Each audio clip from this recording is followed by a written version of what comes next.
All right, welcome back to Milton Daily Homes. I am officially in a sleeveless shirt because it's so bloody hot.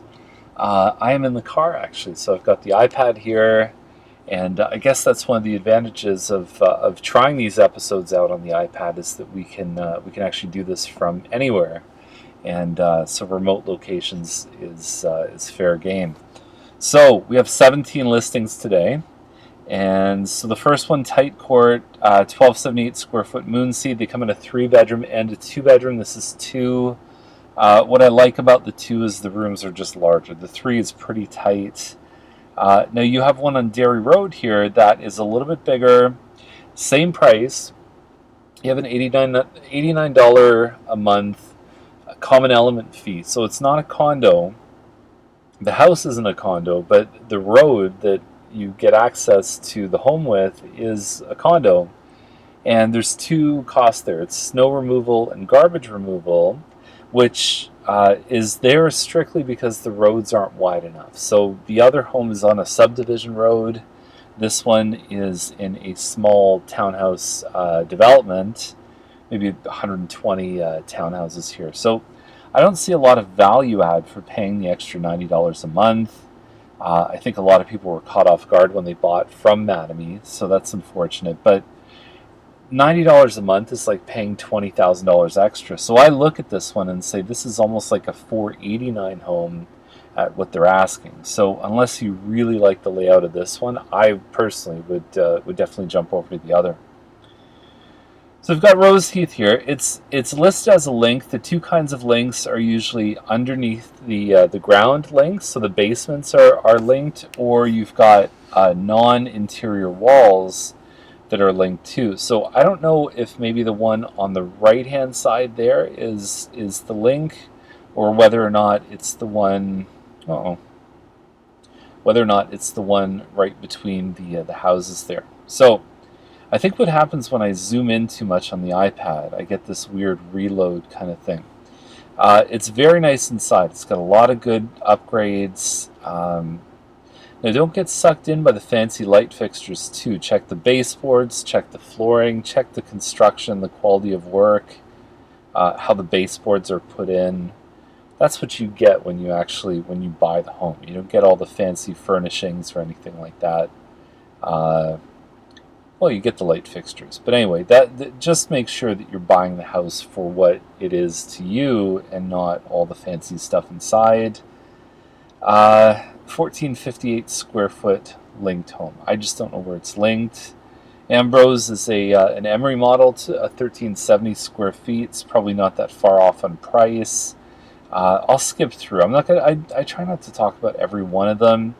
This one on Barton's interesting because the fact that it's had some work done actually reduces the target audience because this area is predominantly the real market is land value. So buying these homes, the land is probably worth 500 or a little bit more, and then the added value or the asking price here would be based on the fact that the home actually has some decent finishes. The windows look like they're done, the flooring, they've got a new kitchen. So that can actually reduce your audience because the builders are not going to pay you 600 for this home with all the fancy stuff in it. They would rather buy the rundown green carpets, needs a new roof, needs new windows and everything, and they'd rather pay less for that. So I don't think it's that far off at 650, and it's a good area to live in.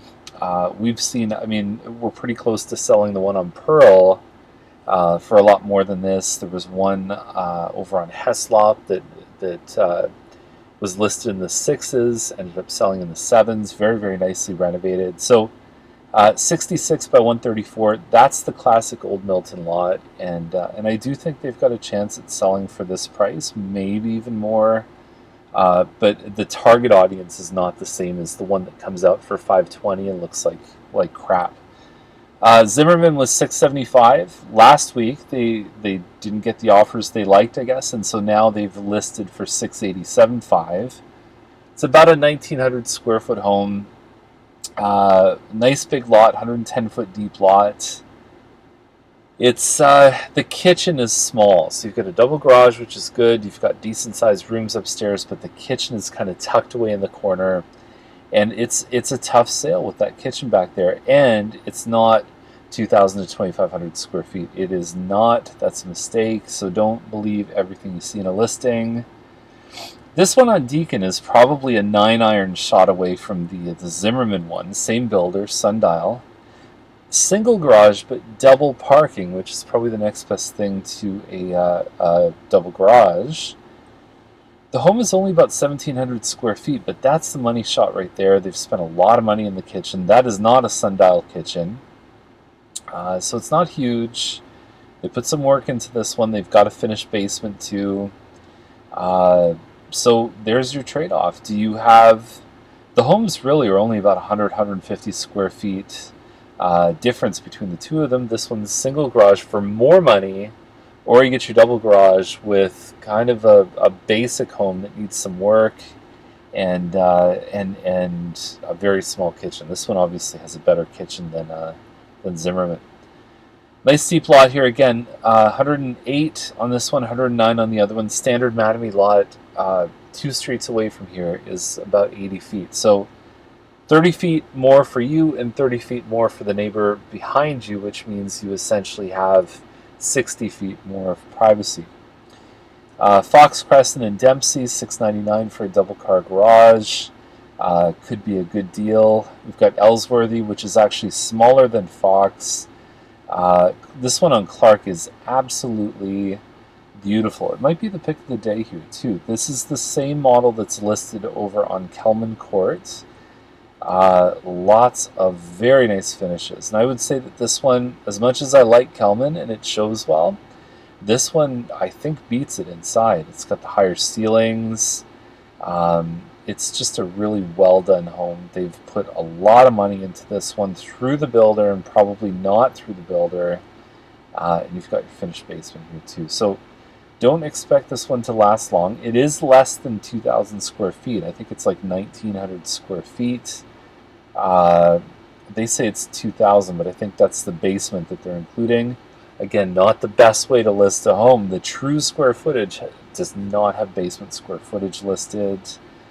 And Kincardine here, again, good sized lots, 100-foot deep here. These are the kind of lots, like you can find that kind of lot in Bronte Meadows in the older part of Milton. So anytime you can find 100 or more in the new area, you're doing very, very well.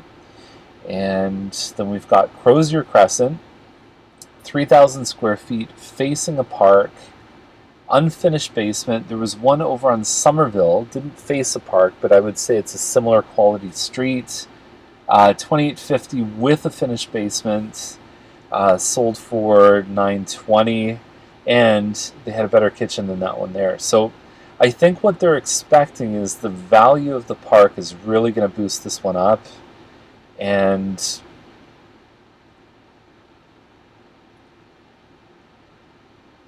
yeah, there you go. So it's a lovely street, very good neighbors, have some very close friends on Crozier Crescent. This one on Fourth Line, 166-foot deep. That's double. That's 2 Mattamy lots, basically, at $949, and we're with a finished basement, probably a little bit smaller than Crozier Crescent, but a busier street. So the trade-off there, I'll tell you though, I don't care what's in my front when I have 166 feet in the backyard. That is deeper than Old Milton, so that's fantastic there.